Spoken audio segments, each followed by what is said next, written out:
welcome everyone to our 2021 pandemic version annual general meeting for Canada's National Firearms Association. This is our second Zoom type AGM. We did this last year, and glad to see the participation has increased. And I just want to go over the agenda very quickly before I start with my opening remarks. You should have a copy of the agenda, or you should be able to see a copy of the agenda. We will be adding, after marketing and promotion, a report from the Canadian Firearms Journal, Alan Both. So we'll be having that after marketing and promotion and before the reports of the provincial representatives. So we'll just be adding that onto our agenda. And with that, we'll open the meeting. So I'll start off with my particular report to let you know where we are, sort of a state of the organization address, if you like. Well, I guess to call the last year unprecedented would be an understatement, or would it? The COVID situation notwithstanding, the year has been resplendent with attacks on the firearms community from the Liberal government.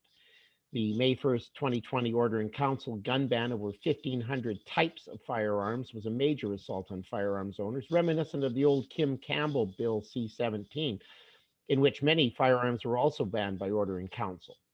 In that particular bill, some newly prohibited firearms were prohibited with grandfathering, which means you could keep them, and others were prohibited and confiscated and had to be destroyed or turned into the police. Well, with regards to the May 1st OIC, the NFA moved quickly to consult with experts in firearms law. The initial analysis that we had was not encouraging, but on further examination, legal advisors Solomon Friedman, Fadi Mansour, and Guy Laverne developed a workable strategy for success. First, we decided that the best venue would be the federal court instead of a provincial one. Second, we consciously decided not to file directly as the plaintiff. Our view then was, and continues to be, that having the gun lobby as the client was not in the best interest of the firearms community.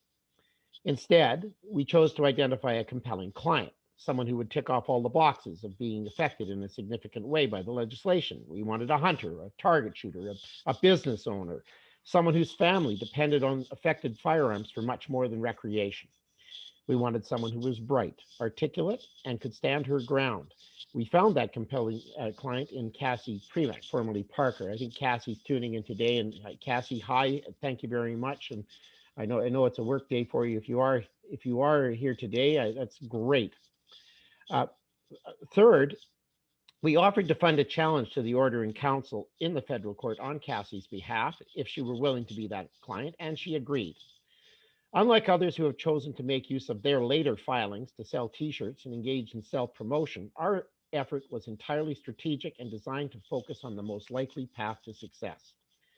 Fourth, we elected to file to intervene in the matter so as to be able to present additional arguments in support of the case.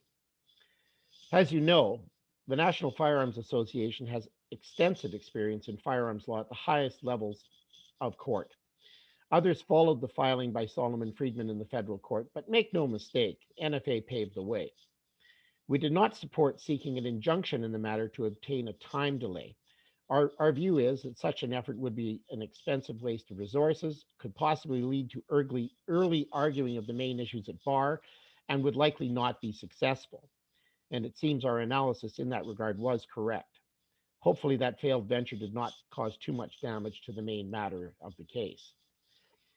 At present, that case is progressing slowly, with a next matter being a decision on the applications to intervene, and we have every indication that the intervention applications will be successful.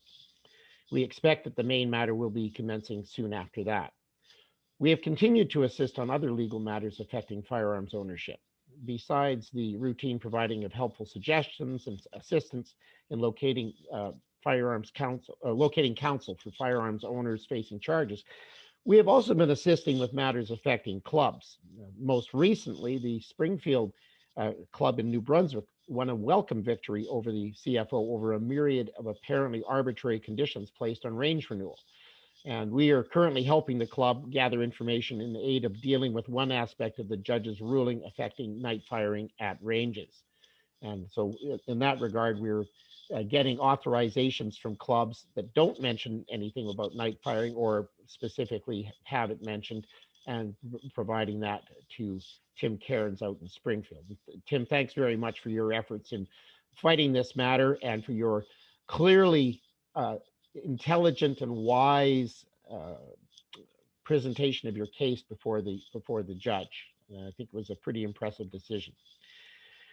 We are also engaged in corporate civil litigation in defense of our no compromise logo. That matter has gone to discovery, and we expect it will be heard in court this summer. We have frequently had to defend our branding, and this matter is no different from that. Our annual budgeting includes such legal costs, and this situation has in no way limited our ability to fight for firearms owners politically or in the courts. In the political realm, we have been engaged in an active lobbying cycle second to none. Charles Zatch has brought his assertive style to all levels of government to ensure that our voice is being heard. The NFA has been well represented at the United Nations Arms Trade Treaty talks and in the Program of Action on Small Arms and Light Weapons, both by Charles's virtual presence and through our written submissions. Apparently, we are to be going face-to-face in Geneva later this summer to follow up on the recent virtual meeting about the content of this meeting. So this is where we'll be able to do some challenging. And it's worthy to note, and Charles will go into this, but the Canadian delegation had an extremely strong presence at this meeting.